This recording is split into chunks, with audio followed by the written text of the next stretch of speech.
മണൽ മാഫിയക്കെതിരായ സമരത്തിൽ നിന്ന് പിന്നോട്ടു പോകാനാവില്ലെന്ന ഉറച്ച നിലപാടുമായി ജന്തർ-മന്ദറിൽ സമരം ചെയ്യുന്ന ജസീറയ്ക്ക് പിന്തുണയുമായി ആദ്യമെത്തിയത് ഡൽഹിയിലെ ജവഹർലാൽ നെഹ്റു സർവകലാശാലയിലെ വിദ്യാർത്ഥികളായിരുന്നു. ജസീറയുടെ മക്കൾക്ക് ട്യൂഷനെടുത്തും ഭാവി സമരപരിപാടികളിൽ പിന്തുണയറിയിച്ചും ആദ്യ ദിനം മുതൽ തന്നെ ഇവർ സമരവേദിയിലുണ്ട്. ദേശീയ മാധ്യമങ്ങളിലടക്കം വാർത്ത വന്നതോടെ കൂടുതൽ മനുഷ്യാവകാശ പ്രവർത്തകർ പിന്തുണയുമായി രംഗത്തെത്തി.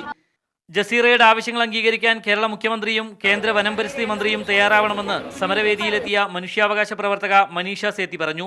And we should ensure that the Chief Minister of Kerala agrees to give her in writing what she has been demanding against the sand mafia, and also that the Union Minister for Environment should consider her the issues that she has been raising. മനീഷയ്ക്കൊപ്പം മനുഷ്യാവകാശ പ്രവർത്തകനായ മെഹ്താബ് ആലം കൂടി ജസീറയ്ക്ക് പിന്തുണ അറിയിച്ചു. വരും ദിവസങ്ങളിൽ കൂടുതൽ ആക്ടിവിസ്റ്റുകളും പരിസ്ഥിതി പ്രവർത്തകരും സമരവേദിയിലെത്തുമെന്ന് അറിയിച്ചിട്ടുണ്ട്.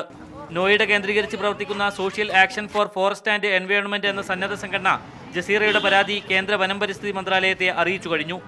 ദേശീയ ഹരിത ട്രിബ്യൂണലിനെ സമീപിക്കാനാണ് അടുത്ത നീക്കം. ദേശീയ മഹിളാ ഫെഡറേഷൻ നേതാവ് ആനി രാജ, BJP നേതാവ് ശോഭാ സുരേന്ദ്രൻ, ചലച്ചിത്ര നടിയും ദേശീയ അവാർഡ് ജേതാവുമായ സജിത മഠത്തിൽ എന്നിവരും ജന്തർ-മന്ദറിലെത്തിയിരുന്നു.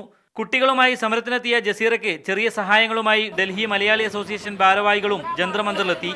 സോഷ്യൽ നെറ്റ്വർക്കുകളിലും ജസീറയുടെ സമരത്തിന് പിന്തുണ